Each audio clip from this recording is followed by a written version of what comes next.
Graça e paz, boa noite, que bom te encontrar mais uma vez aqui no Promessas de Esperança. Esse é o nosso encontro semanal, toda quinta, 8 horas da noite, aqui na TV Viva Promessa. Bom, você já deve saber o que eu vou te pedir agora, né? Você que acompanha a gente aí toda quinta-feira. Deixa o seu like é muito importante. Quanto mais like, quanto mais comentário, você diz aí a sua cidade, o seu pedido de oração e interage de acordo com a música, com a mensagem, enfim. Quanto mais participação, mais relevante o conteúdo na leitura dos algoritmos das plataformas aqui no YouTube. Então, deixa o seu like, não custa nada, é só dar um clique ali, tá bom? Se inscreve no canal da TV Viva Promessa, participa, ativa o sininho para você receber as notificações. E aí você vai estar participando e ajudando a gente a expandir e espalhar para mais e mais pessoas os conteúdos que são produzidos aqui com muito carinho para você. Por último, compartilhe esse link, tá bom? Compartilhe esse link nas suas listas aí de WhatsApp, família, amigos, enfim. Divulga para mais pessoas, coloca nas suas redes sociais também, que aí você vai estar junto, sendo família promessista e em parceria com cada um de nós, beleza? Hoje nós vamos refletir sobre o seguinte tema: Deus de longe e de perto. Depois da nossa vinheta, a gente vem para refletirmos na palavra de Deus.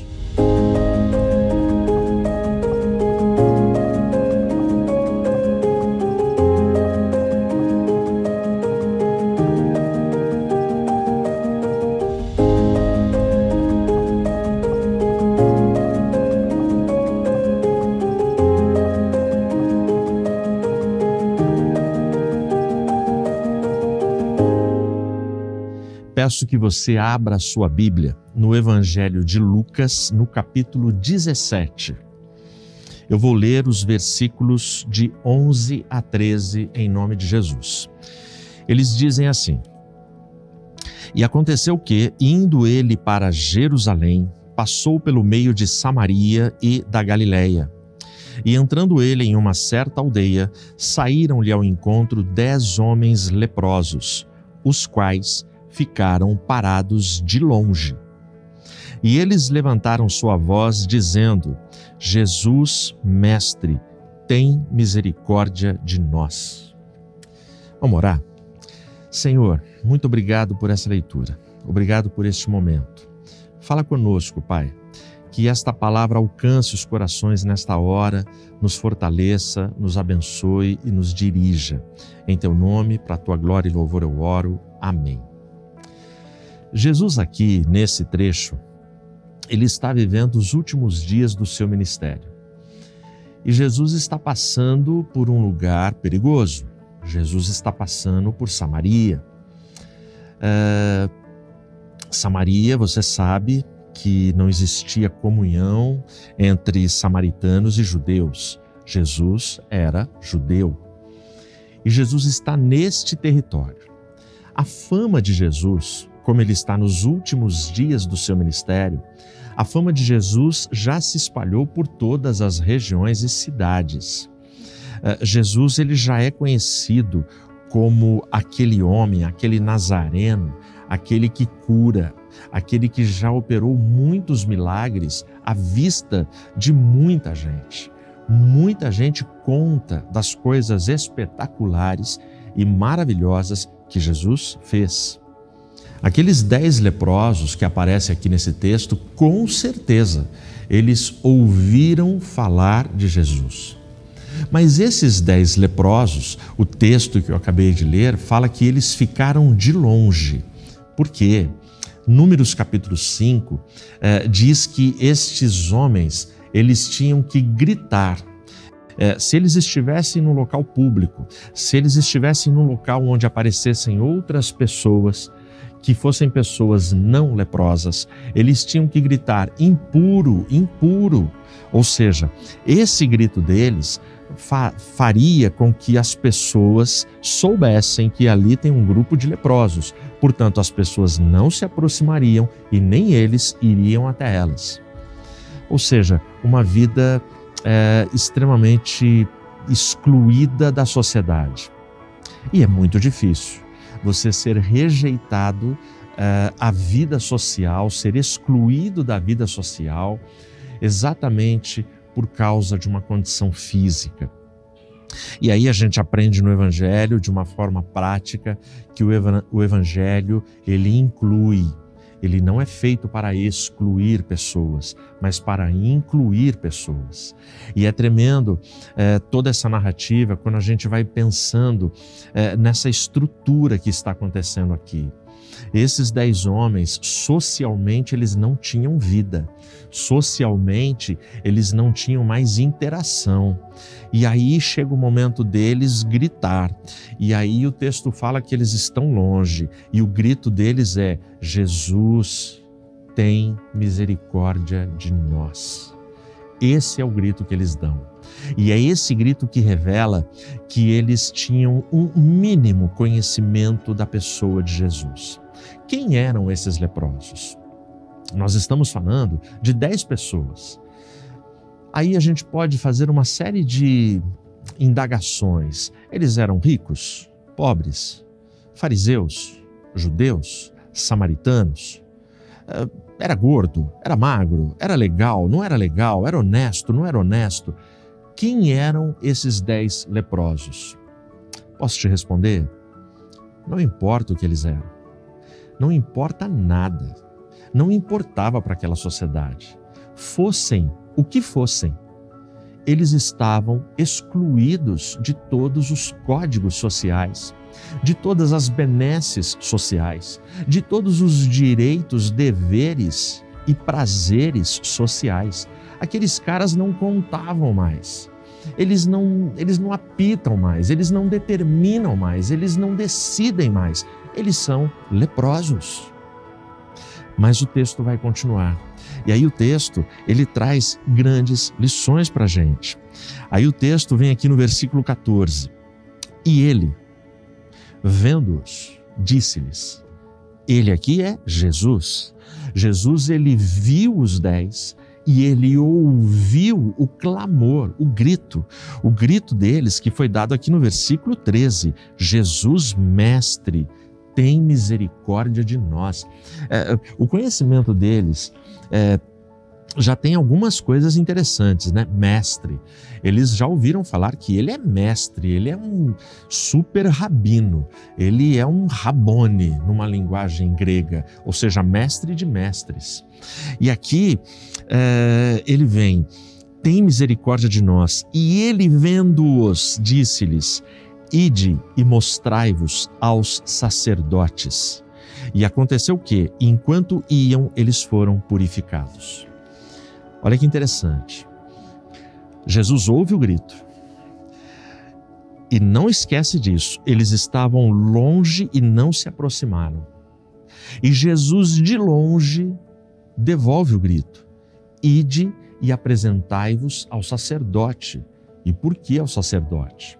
É o livro de Levíticos. Levíticos tem esta ordem, que o leproso, se ele fosse curado, ele teria que se apresentar ao sacerdote, porque somente o sacerdote era a autoridade local para reintegrá-los à vida comunitária. Se o sacerdote falasse publicamente: esses 10 homens estão curados, não tem mais nada, eles não têm nenhum contágio mais para passar para ninguém, eles voltariam à vida comunitária. Bastaria respeitar uma quarentena, e a quarentena ali em Levítico era uma quarentena de 14 dias. Ficar 14 dias isolados para comprovar que está tudo ok, e aí volta à vida comunitária. Mas dependia da palavra do sacerdote. Isso é incrível. E o que é mais sensacional? Jesus, ele fala: ide e apresentai-vos ao sacerdote. O texto diz que eles foram. Esses 10 homens, esses 10 leprosos, não devolveram o grito. Não, senhor, o senhor não entendeu. A gente precisa ser curado. Não, o texto diz que eles foram. E eles foram, e Jesus, ele dá o grito, e aqueles caras deviam saber também. Bom, ir até o sacerdote se apresentar é porque ele vai dar a cura. E nós acreditamos que ele pode curar de longe, porque ele é Deus de longe. Ele não é só Deus de perto. Presta atenção. Quando eles estão indo, olha o que o texto diz e lê ele com bastante atenção. Ó. E aconteceu que, enquanto iam, eles estão no movimento, eles estão na ação de ir, eles estão andando até o templo. Enquanto iam, eles foram purificados. Ou seja, a cura, eles serem libertos da lepra, a purificação, tornar a pele deles como uma pele de um bebê, aconteceu durante a caminhada, durante o processo de obediência. Eles não questionaram, eles não duvidaram, eles não ficaram perdendo tempo com mimimi, eles não ficaram perdendo tempo para dizer para Jesus: eu acho que o Senhor não entendeu direito o que nós pedimos. Não, eles ouviram a ordem do mestre. Não foi assim que eles chamaram a Jesus? Mestre? Ora, se ele é mestre, ele sabe o que está falando. Se ele é mestre, ele sabe o que está ordenando. Se ele é mestre, por mais absurda que seja a ordem, eu vou confiar. Então esses caras vão e à medida que eles caminham, o texto diz que eles são purificados. Aprende isso. Aprende isso. Grandes bênçãos, grandes milagres, eles vão nos encontrar na praxis, na prática da obediência. O sacrifício que agrada ao Senhor é obedecê-lo. E a gente não precisa ir muito longe para entender isso. Qual é o grande prazer, qual é o grande orgulho, qual é a grande satisfação de um pai e de uma mãe? É ter um filho obediente. É ter um filho que tenha a capacidade de, com prazer e respeito, obedecer os seus pais. É por conta disso, por essa incapacidade tão presente na geração de jovens da atualidade, que a gente tem assistido muitos conflitos nos lares, nas famílias, pela falta do prazer em obedecer. O pai dá uma ordem: filho, faz desse jeito. O filho não vai. O filho fica aqui contestando, fica protestando, fica argumentando. Mas por quê? Por que isso? Me explica, me prova, me diz. Percebe? Portanto, você tem nos leprosos uma lição tremenda. Os caras são leprosos. Eu não sou. Você muito provavelmente não é. Mas eu e você, nós temos as nossas lepras. Nós temos as nossas falhas. Nós temos todos os nossos defeitos. E quando Jesus dá uma ordem, obedece. Porque é no caminho da obediência que nós vamos nos encontrar com a bênção, com a cura, com a solução, com o resgate, com o socorro. Aí, olha só o que vai acontecer aqui na sequência, do versículo 15 até o 18. E um deles, quando viu que estava curado, retornou, glorificando a Deus em alta voz, e caiu sobre sua face aos seus pés, dando-lhe graças, e ele era um samaritano. E respondendo Jesus disse: não foram 10 os purificados? Mas onde estão os 9? Não se achou quem retornasse para dar glória a Deus, senão este estrangeiro. As lições continuam. O texto é muito claro. Eles estão caminhando e um deles fala: opa, peraí, eu fui curado, eu não tenho mais lepra. O texto diz que esse cara começa a glorificar a Deus. O texto diz que esse cara volta. E o texto faz questão, o evangelista, de pontuar para mim e para você. E ele era samaritano. Lembra que eu falei que samaritanos não se davam bem com judeus? Lembra que eu falei que Samaria era uma região perigosa para um judeu? Pois é. Se o evangelista faz questão de destacar que este era samaritano, significa que no grupo dos 10 não eram 10 samaritanos. Senão não precisaria do destaque. Senão o texto, se fosse 10 samaritanos, tinha que ser assim. Tinham 10 leprosos samaritanos, mas um samaritano voltou. Não, tinham 10 leprosos. Mas um deles era samaritano. Ou seja, a pessoa mais improvável do grupo foi a pessoa que voltou. E eu acho muito interessante a forma como Jesus o recebe. O texto diz que ele chega e ele se prostra, ele se curva, ele adora, ele exalta, ele glorifica, ele agradece. E Jesus vai dizer: caramba, como assim? Não foram 10 que eu curei? Onde estão os outros 9? Só esse voltou, somente este samaritano? Poxa, como? Aqui a gente vê a bênção do Deus de perto. Muita gente que se achega à igreja, ela se achega porque de longe ouviu falar que existe um Deus. De longe, lá no mundo, ela ouviu falar que na minha igreja, na sua igreja, o Espírito do Senhor habita, age e fala. Muita gente de longe ouviu falar que na minha igreja, na sua igreja, Bíblia é pregada e que nós somos um povo fiel à Bíblia e à palavra. Se não somos em alguns lugares, deveríamos ser. Então, o Deus de longe operou na vida dessas pessoas.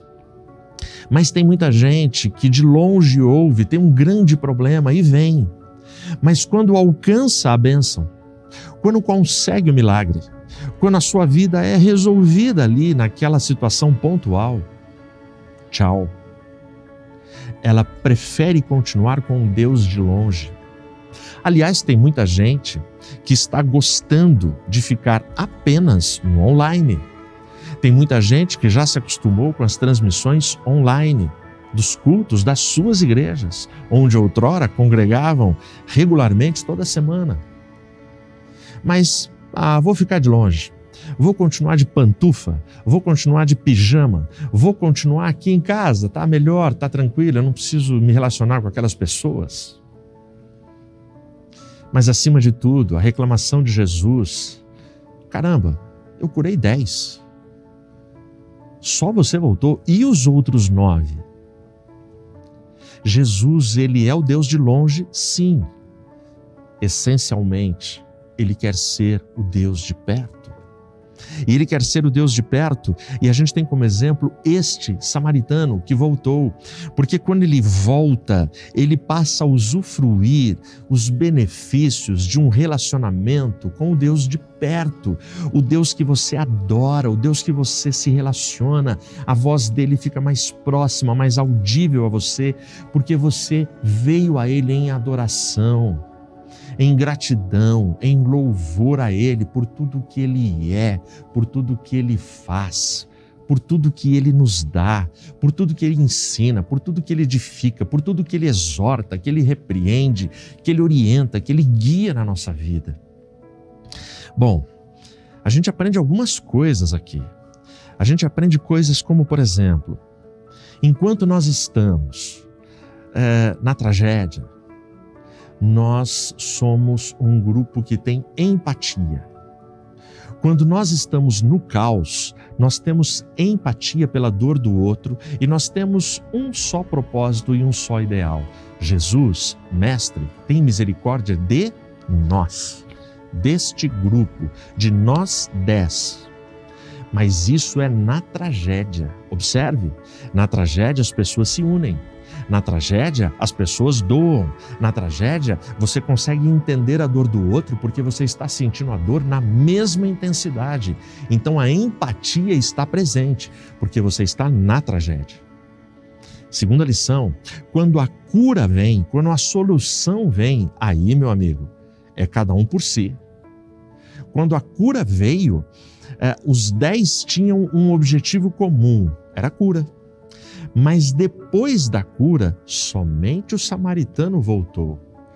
Os outros 9, cada um foi para o seu compromisso. Terceira lição. Muito possivelmente, cada um dos 10 tinha uma família, tinha uma história, tinha uma cultura, tinha uma região, tinha um CEP, tinha um endereço. Muito possivelmente, aqueles outros 9, eles devem ter ido para a sua vida. A Bíblia nem informa se eles foram de fato se apresentar ao sacerdote. Eu entendo que sim, porque existe um código civil, uma lei. Eles precisam da bênção do sacerdote para ser reintegrados à vida social. Então, eu entendo que eles foram. Assim como o samaritano que volta da metade do caminho para glorificar, depois que passa esse processo de adoração, ele vai até o sacerdote, ele precisa também da lei. Mas o que eu quero dizer com isso? Somente o samaritano aplicou na sua vida, não por lei, entre aspas, mas por um desejo que explodiu no seu coração. E isso é genuíno, isso é voluntarioso, e isso é digno de nota e de elogio. Somente o samaritano colocou em prática o famoso texto que Jesus deixa para a gente. Buscai primeiro o reino de Deus, e as demais coisas vos serão acrescentadas. Então, a prioridade do samaritano naquele momento não foi a família, não foi o sacerdote, não foi os amigos, não foi sair para comemorar e tomar uma, não. A prioridade do samaritano foi: eu vou primeiro honrar, glorificar, magnificar quem é digno, que é Cristo, o Mestre, que teve misericórdia de mim. Amém? Então a gente não pode perder isso de vista. E como é que termina essa narrativa? Termina aqui no versículo 19. E ele disse-lhe, olha o que Jesus diz para o samaritano: levanta-te e vai pelo teu caminho, a tua fé te curou. Amém? Ele é o Deus de longe e Ele é o Deus de perto. E Ele nos quer perto dEle. Mas Ele é tão bom comigo e com você, que Ele não nos prende. Ele não nos escraviza no sentido de uma prisão amedrontadora, de uma prisão sufocante. Ele chega para o samaritano e fala: levanta, segue a tua vida, segue o teu caminho, seja livre, vai pela tua história, eu estarei contigo. Ele é o Deus de longe, Ele é o Deus de perto. Se você pega uma corda de violino em cima de uma mesa, ela está lá solta. Você mexe nela, gira ela, não acontece nada. Ela está lá, ela está livre e solta.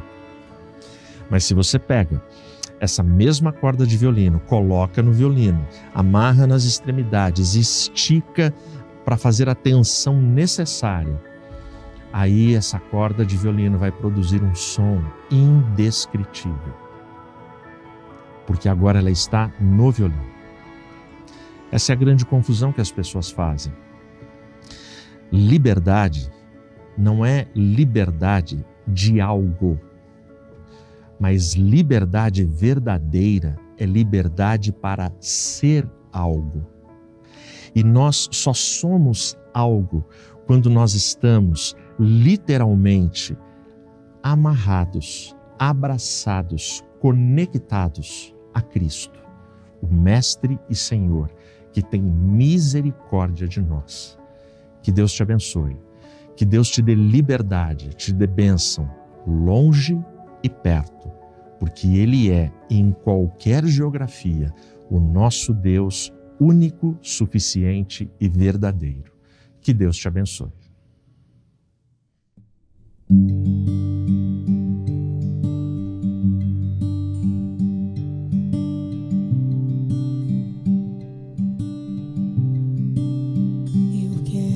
estar neste lugar, onde o pecado é perdoado e as culpas são levadas.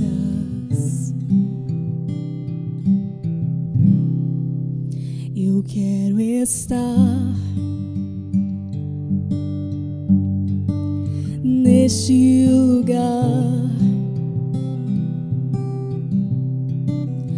onde o mundo não me atraia, paixões não me seduzam.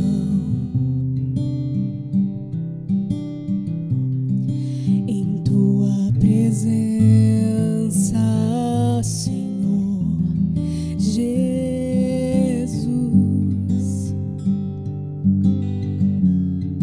em tua presença, Senhor Jesus.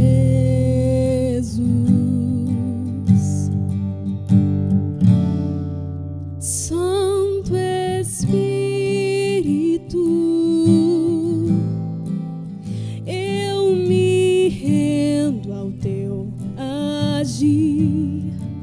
Meu anseio é permanecer em teu amor, em tua presença, Senhor, em tua presença.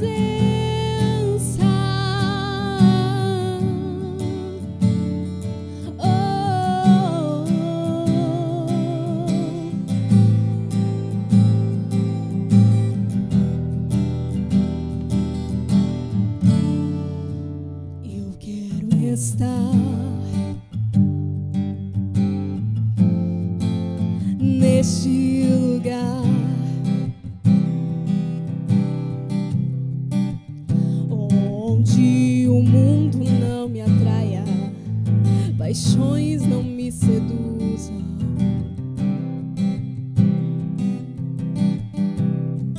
Em tua presença, Senhor Jesus,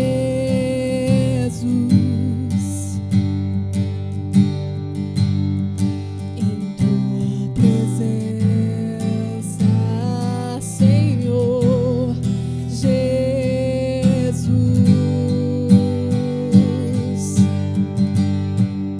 Santo Espírito,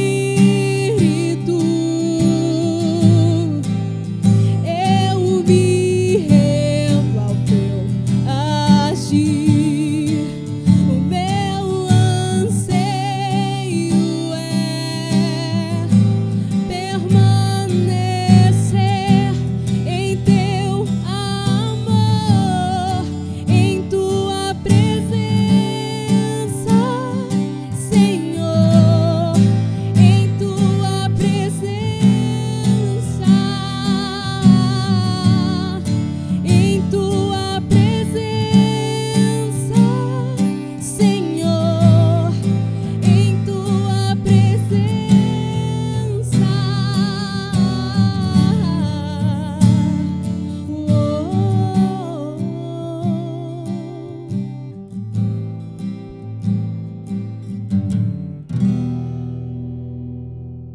Amém, glória a Deus, muito bom, mais um Promessas de Esperança com você. A gente vai orar agora, a gente vai falar com esse Deus, que é o Deus que está aí no seu estado agora. Para mim, longe, para você, perto. E se eu estou longe de você, para mim Ele está perto. Isso que é o mais legal, Ele é um Deus onipresente. Ele é o Deus de longe e de perto, porque Ele pode estar onde quiser, a qualquer momento e como quiser. É conforme lhe apraz, é conforme a soberana vontade dEle. Que Deus te fortaleça nessa hora, que Ele nos abrace com seu Santo Espírito nessa hora de oração. Feche os seus olhos. Pai, obrigado por esse tempo. Obrigado, Deus, pela Tua palavra. Obrigado, Deus, pela Tua presença. Obrigado, Deus, pela Tua orientação. Nos guarda, Senhor, nos fortalece a cada dia. Permita que haja em nós o mesmo sentimento daquele samaritano que foi alcançado pela tua bênção, pela tua graça, aquele samaritano que ouviu uma ordem e obedeceu sem questionar, aquele samaritano que, quando recebeu a bênção, a prioridade dele foi glorificar, exaltar, reconhecer, agradecer, adorar a Ti como o único e suficiente Deus para a vida dele, e que a gente possa seguir a nossa vida, a nossa caminhada, sabendo que Tu tens sido o Deus que nos abençoa em qualquer circunstância e geografia. Cuida, Senhor, do Teu povo, cuida dos Teus filhos, cuida da Tua igreja, guarda-nos, abençoa, Senhor, cada família. Em nome, por amor de Jesus eu oro. Amém. Amém. Que Deus te guarde e te abençoe. Paz.